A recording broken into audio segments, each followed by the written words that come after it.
And YG is on the program. Give it up for YG. 400. What's poppin'? What's up, sir? Man, slow motion, top of the morning. What's in it? We here. You're a dad now, bro. Yeah. Last time we talked hadn't happened quite yet. Yeah. How you like this dad life? Oh, I love it. I'm in love. It's the best, right? Yeah. So you had a little girl or a son? Little girl. A little girl, and she's so cute. Little girl. Yeah, Laura's always talking about how cute his daughter I is. know. Girl, light skin, baby. No, don't do that. Don't start this. Hey, Don't why start. everybody tell me don't do that? Because it's the complexion thing with black people. It's a sore spot, man. It's a sore spot. I mean, it's regular for me, man. How different is she in skin tone from you? She looks like a little Asian baby. Yeah, white people can't ask. Well, I'm saying is the point. The point is it funny? Like when you look at your kid and your kid is like that's not something that white people have, right? You're generally all the same skin tone. In a black family, everyone could look different. Facts. So like your child looks somewhat different than you. Yeah. But I'm sure YG, you got light skinned family members. You black. You black and from LA. You got some light skinned family members with some light eyes or something. Somebody got some green eyes and some good hair or something. Yeah, that whole conversation always happen, right? Yeah. The good hair, right? Everybody hates that conversation too. Sensitive spot. Yeah, you shouldn't even use that term, bro. But it was just in the whole complexion convo. But anyway, still Brazy, the album is out. Congratulations. You know, you went through some tough times. We're watching on Vice right now. You getting some therapy after being shot and going to therapy and questioning everyone that's around you. Like, I'm sure that was already taped. So you still in therapy now, or is that done? Nah, the homies just told me to go do a session. Just one? Two of them. Two of them. And did you get anything from it? He just told me some things I already heard, I think. You know? But, well, I think what you're supposed to get out of therapy is some action items to improve, I think in your case, your paranoia and distrust of people around you, because after being shot and not knowing who did it and thinking it was potentially somebody that you kept close, that's what you was trying to solve, right? Not really. Like, it was just like... Like, I felt like getting over what I'm going through, like, time gonna tell. It's like a time thing. It ain't a therapy session ain't really gonna help that. Just life is gonna help. But do you feel that at least any of the sessions, did you feel any different when you finished them? Like, did you feel like you got anything from them? That's what I was trying to figure out my damn self. Can I tell you the truth, though, YG? It does take a minute. Like, therapy, two sessions. I just went back to therapy. I'm like 4 in. And like we haven't even, it's still getting to know each other. You know what I'm saying? You going to therapy for some relationship type stuff? It's for me stuff, honestly. It does relate to my relationship, some of it, but it's about the things that I know I do wrong in my relationship and trying to figure out why I do them. Because we all have patterns as men, particularly, I think, that we repeat stupidly over and over. I know you have shit in your life that you're like, I always end up doing this. Why? So for me, it's just trying to figure out why do I end up going back to those patterns. You know what I'm saying? I struggle in therapy. I've been several times. Every time I end up getting to the point with the therapist where I start getting mad when I realize that I'm paying you. Yeah, but you can't think about it like that. And then when they tell you that, yeah, your time is up, and I'm like, yeah, but I'm paying you. So you can't, I'm not done yet. Like, I can't leave yet. Like, but I'm paying, though. No, but they have another person that I don't care though, but I'm paying. You can't be like, listen, I've been doing it for a year, okay, and it's changed my life. It's helped me a Really? lot. I didn't know everybody was like. Well, we're on that couch. Mental health, man. We all been through trauma. Like you've been through trauma living in the hood, breaking in houses, police sirens when you was growing up, running from guns. I needed therapy after I just saw saw your movie. It was your 15-minute movie. I needed therapy right after that. That was too much for me to see. I was like, I can't ever unforget this thing. And speaking of that, which I love, by the way, the movie was awesome, man. Good looking. It was. If you never saw the YG movie from the last album, I recommend it strongly. People can see it on Netflix or iTunes or whatever. Yeah, Netflix. It's dope. The Viceland series that they did on your therapy is amazing. People really ranting and raving about the beats on this album. I saw a lot of people tweeting on the production. Yeah. But it's not with the your friends and family like the first album, which was Mustard and Ty Dolla $ign. You ventured out of the clique this time. But I know it's all love. Yeah. With the clique, it's just sometimes you gotta go try something different. Who's on this album producing? Ty got a joint on the album, still Brazy records. Him and young homie Swish. Then Terrence Moore got 2 records. 1500 did 2 records. My young boy Pilo from the Bay, he got 2 records. Then my young boy Swish got like 4, 5 of them. And then I got CT. He produced Why You Always Hating. That's Kamai producer. Yeah. How do you? Me and a homie that fell out like right when I was starting to work on the album, me and Mustard fell out. Right. So yeah, we was bad for like a year, so I had to figure it out. And that was just like a normal like brother fallout. That was some homie like, I'm tired of you. nah, it was just, you feel me? We came up together with a lot of people around us. You feel me? Homies though. So it was a lot of people in the mix. So it was a lot of like side convos, little behind back convos talking. And it was You know what he said? Nah, I heard he was saying this. clip. You know, I seen him hanging out with so and so. Man, you know what that fool be talking about? All that. Yeah, no, but love. I always thought the issue is that when Mustard started losing weight, he just, you know, got gas. He started acting funny. I saw. Yeah, he got. I saw him last time I saw him. His shirt was so tight, but it actually was starting to look okay. Because at first he was just wearing tight shirts, and actually I thought that was the real issue. I thought the real issue Circulation, was that like he had a circulation he problem. came to YG one day. And he was like, "Yo, bro, why are you letting me just walk around when you know my shirts are too tight like this?" And YG didn't want to say anything. Y'all funny. But now that Mustard's looking trim, no, but for real, y'all seem really good again. We solid. So did you at any point did you think I should go add him to it, or should I scrap the project I already did, or you just knew I'm gonna push forward and then we'll get back together on the next one?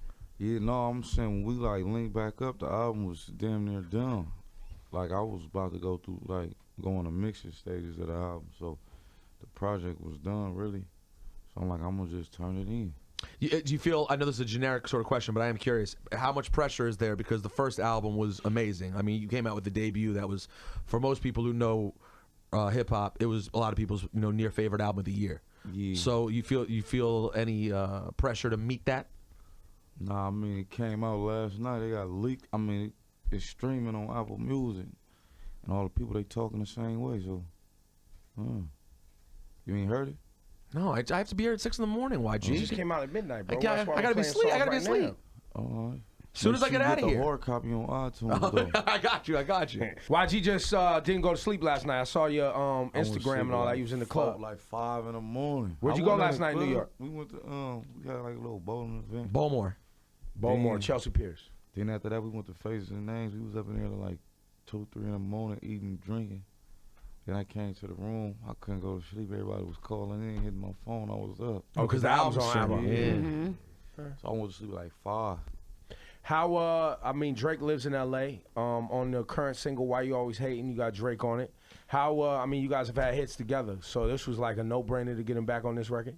Yeah, like, I had to come with some little turn up for the summer. I really don't rock with too many dudes, so I'm gonna hit, you feel me? I'm gonna hit Drizzy. I hit him. Hit me back, like, I got that. I say, hit right there. I'm like, for sure. Real regular. Yeah. That's it. Yeah. That's a good, I gotta tell you, that's a good person to have in the Rolodex who just comes through with the verse. And that's that's the verse where he takes is that the Too Short piece? He does. No, that's the other one. That's the other one. That's 4 p.m. in Calabasas. The 4 p.m. in Calabasas. Got it. I saw that. I'm sorry. Go ahead. Correct me if I'm wrong. I saw that 2 of your music videos got shut down by police when you were trying to execute that. What happened with that? No, that was that FDT song. Oh, okay. It was just, we had like 2 different days we was shooting. And both days, you feel me, police came, tried to shut us down. But when they came through, we was like, we already got all the scenes we needed anyways. We're done. Yeah. So. Now, we've been talking about gun violence a lot here after the Troy Ave situation in New York, right? That's been a really huge story here. Yeah. After you dealt with your situation and got shot, how much of an impact, besides the physical stuff, you had to, obviously you turned out physically fine, which is great, but how much did you have to deal with after the fact in terms of police making your shows more complicated, more concern about from venues and things like that? That's going on, man. Right now. It doesn't stop. Yeah, that's going on. It just made it work. It was going on before I got shot. And when I got shot, I was like, oh yeah, see, he's not coming. Then when I put out the FDT song, you feel me, they start tripping again. Now you were fortunate though. You right after was it right? No, it was before, I guess, that you did the Big Sean tour. That was right before you got shot. What? When you did the Big Sean tour, The J. Cole the J. Cole Big Sean. That was right. Right before. I got popped right before the tour. Right before. Yeah. Oh, it was right before the tour. So you kind of lucked out in that sense that you were still able to go on that tour. Because I saw you and you were doing full. I mean, I saw you at the Garden. Like you got to play in front of 15,000 people. Yeah. What was that experience like? Turned up. What? I'm like, damn. They have me like that out here? It was turned up, for sure. Yeah, that was fun. I think we back at the Gordon on a Jeezy tour. Oh, really? Yeah. Oh, wow. July or something. July, yeah, I think so. Yeah. Well, Turned YG, it's always good to see you. You look like you've recovered nicely from the incidents. You I'm getting on my along? vegan tip, man. Oh, you vegan? Hold on. Alkaline. Vegan alert! Hold on. Hold on, I got something for you, right? Vegan alert! There you go. See, I was vegan before Cali went vegan. Really? Yeah, I was vegan in January. And how's it working out? Why'd you decide to go vegan? Because it's like too many people around me was dying of cancer, all that type of stuff. And, you know, I've been figuring out, like, what's causing this cancer. Like, just, you feel me, the stuff we intake. You started watching all the documentaries on all of it? Huh? Did you start watching all the documentaries Yeah, on I watched Netflix? a little bit. Yeah. Watched a little bit. Dr. Sebi, too. Y'all know about Dr. Sebi? No. Dr. Sebi. Yeah.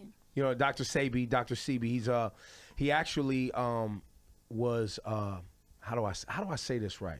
He was actually investigating. He used to come up here a lot, and we would interview him. And he stopped coming because he was talking about cures for cancer that had nothing to do with Western medicine. It had everything to do with Eastern medicine and doing things homeopathically and naturally. Right. And so there was a time you could call Dr. CB on the phone and you could say, hey, I'm having this problem. You know, I can't sleep. I have insomnia or I have this. And he would prescribe you some herbs to take and fix you up, and you pay him a little money. And then he blew up, and he's in Hollywood. I think he's still on Santa Monica Boulevard.